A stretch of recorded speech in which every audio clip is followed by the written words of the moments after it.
মালদহের স্বর্ণ ব্যবসায়ীকে লক্ষ্য করে গুলি, অন্ধকারের সুযোগে পাথর ছুঁড়ে হামলা, লুট সোনা ও চাঁদির অলংকার। বুধবার রাতে মালদহের গাজরের রেল সেতু এলাকার ঘটনাটি ঘটে।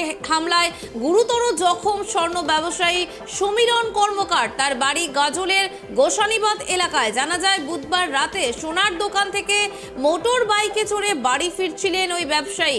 অভিযোগ, সেই সময়ে মোটর বাইক করে তার পিছু নেয় 3 দুষ্কৃতী। গাজল রেল সেতুর কাছে রাতের অন্ধকারে তাকে লক্ষ্য করে প্রথমে গুলি চালানো হয়।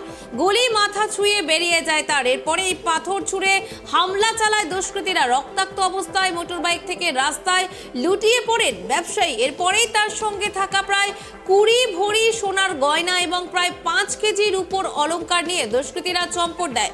চিকিৎসার জন্য আনা হয়েছে মালদা মেডিকেল কলেজ হাসপাতালে। স্থানীয়দের চেষ্টায় দুষ্কৃতীদের একজনকে আটক করা সম্ভব হয়েছে। গাজল থানায় নিয়ে গিয়ে জিজ্ঞাসাবাদ করছে পুলিশ।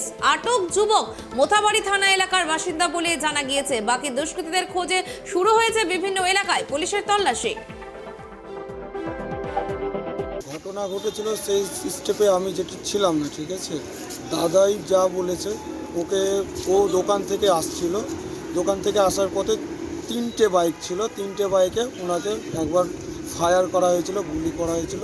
সেটা ছুঁয়ে বেরিয়ে যাওয়ার পরে পাথর ছুঁড়ে মেরে তাকে ফেলে দিয়ে তার সোনার জিনিস গয়নাগাটি ছিল দোকানের, 20 ভরির মতো সোনা ছিল, সব নিয়ে পালানোর চেষ্টা করেছিল। তাকে ধরা হয়েছে।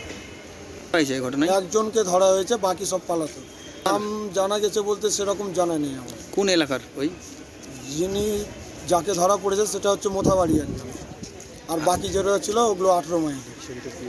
আর পেশেন্টের মানে কি অবস্থায় নিয়ে আসলেন আপনারা? পেশেন্টের সিরিয়াস অবস্থায় ছিল, ও পান্ডুয়া মেডিকেল থেকে রেফার করে দিয়েছে। কোথায় আছে? মালদা মেডিকেলে রেফার করেছে। মাথায় কি দিয়ে আঘাত লেগেছে? মাথায় দুটোই লেগেছে, হালকা গুলির আঘাত লেগেছে, প্লাস পাথর ছুঁড়ে মেরেছে। উনি কি কাজ করেন? স্বর্ণকারী কাজ করে। কোথায় দোকান আছে ওনার? দোকান রেখা দেখিতে। কোন থানার আন্ডারে ওটা? গাজল থানা। আর ঘটনাটা হয়েছে কোথায়? ঘটনাটা হয়েছে আপনার রেল ব্রিজের নিচে। কোন জায়গায়? গাজল থানায়? গাজল থানা। উনি কিসে করে আসছিলেন? বাইক নিয়ে বাড়ি ফিরছিলেন? বাড়ি ফিরছে। বাড়ি কোন গ্রামে? বাড়ি হচ্ছে গোসানিবাদ। উনার নাম? সমীরণ কর্মকার। আপনার নাম কি? নিশ্চিত কর্মকার। কে হন আপনি? দাদা, আমার দাদা। পুলিশে অভিযোগ করবেন? পুলিশ অভিযোগ করেছে।